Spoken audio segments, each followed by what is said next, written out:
Today we're gonna find out what the blockchain really is.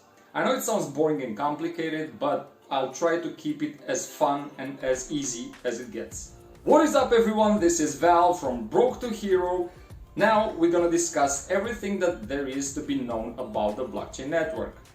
As much as I wanted to make the What is Bitcoin simply explained video first, in order to understand Bitcoin, we need to understand the blockchain.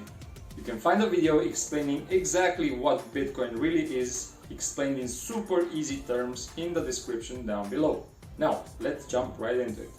In 2009, a guy or a group of guys using the alias Satoshi Nakamoto wrote the code for Bitcoin and created the blockchain so that Bitcoin can be fully independent. And by independent, I mean not depending on anything or anyone to transfer Bitcoins. In other words, peer-to-peer transferring. And peer-to-peer transferring is just a fancy expression of saying from my computer to your computer. In other words, it all started with him or them creating an application, a program. Now, in order to participate in the blockchain, you needed to install that app on your device. By doing that, you got a unique address, which was basically your ID into the blockchain. Now, why is it called a blockchain? Well, because there are a lot of blocks chained together. Let's say that you just invented broke coin. In order to make use of them, you need to share it with other people. If you're the only one using it, they have no usage, therefore value. You cannot transfer it through a bank, obviously. So what do you do with it? Let's say you contact me to send me one broke coin.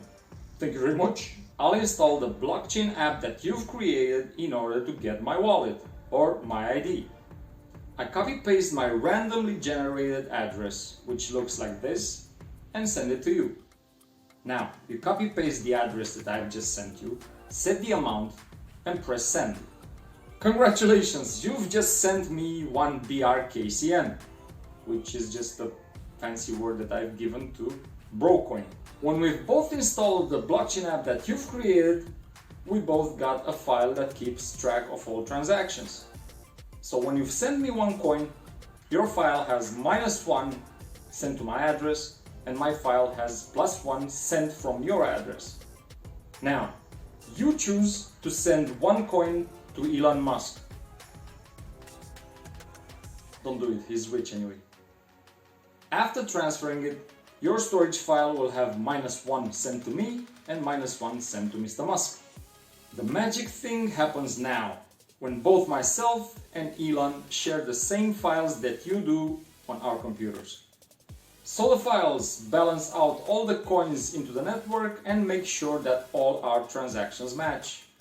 If someone hacks my computer and steals my broke coin, your file and Elon's file will see that there's something wrong going on. The blockchain corrects that error as it sees that I should have one coin which was never sent from my wallet anywhere else. It doesn't appear anywhere on your file or on Elon's file that my coin was transferred by myself on another account. My coin is being restored by the blockchain into my wallet because your file and Musk's file detect and resolve the issue. Yeah, but what if the three of us get hacked in the same time? In theory, that would be a possibility. But on the other hand, who wants to hack a network with 3 users? Pointless, right?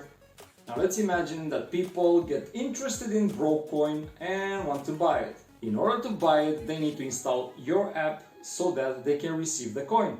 When he installs your app, that means that he will get the same transfer tracking file as we all have. As more people start participating in the network, the harder it gets for people with bad intentions to hack into it. As an example, the Bitcoin blockchain has roughly 100 million users worldwide, and the number will keep growing, so hack that. Now, what if someone creates 1 million broke coins out of thin air? Well, it's the same scenario that I've previously mentioned. The blockchain will analyze all the transactions and quickly figure out that those coins aren't legit. Once the blockchain figures this out, well, those coins will just be removed. and I'm really proud of your blockchain. Really, I do feel safe while using it. Another beautiful thing about this is that Q personally cannot be linked to your address. That means that this big string of words is not connected in any way to your name, your home address, your date of birth, assuring your privacy. If I wanted everyone on the blockchain to know how many coins I have, I would just make a shirt with it.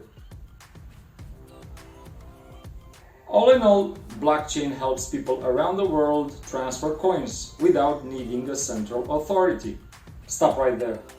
How can Brocoin become valuable and have an actual price? If you had that question in mind, I have another video for you linked in the description below explaining what money really is. Thank you very much for watching. I do appreciate you being here until the very end. If you've enjoyed this video, please hit the like button and let me know in the comment section below if you think that blockchain is useful or not. Until the next one, respect.